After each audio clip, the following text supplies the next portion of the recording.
We're celebrating the season with a teeming tower of cucurbit curiosities. Just look at this volcano of variation. This teeming tower of squash actually falls into 4 categories, 4 species.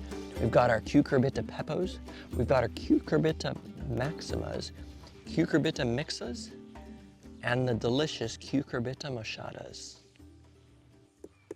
Cucurbita mixta, also known as Cucurbita argyrosperma, is one of the less common squash species, but if you've ever heard people talk about cushaw pumpkins, cushaw squash, this is what they're referring to.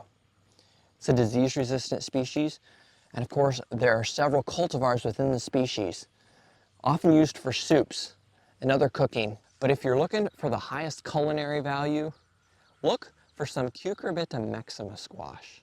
Blue Hubbard is an example. This is another blue type of Cucurbita maxima.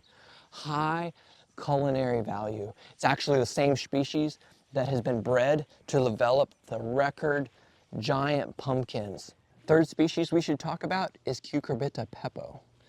This species is very diverse as well, including the popular ornamental pumpkin, zucchinis, and even delicatas. Exhibiting the huge variation in this family is the outright weirdness of the ornamental gourd. You wouldn't believe it if someone told you that this is the same species as this. But it shows the tremendous genetic malleability within the species, Cucurbita pepo, and within the larger family. Cucurbita machata, species number 4. This includes the popular butternuts and other culinary treats. And here at Baker Creek, it includes our new Guatemalan green-fleshed squash. Now, if you're growing squash to save seeds, which I hope you're doing, you're going to need to pay attention to this species.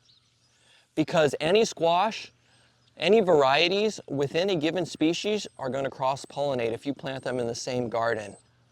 4 species of squash in this pile behind me means that I could grow 4 different types of these squash in my garden without cross-pollination issues.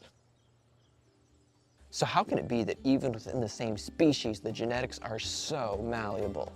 For thousands of years, breeders have selected for outright weirdness,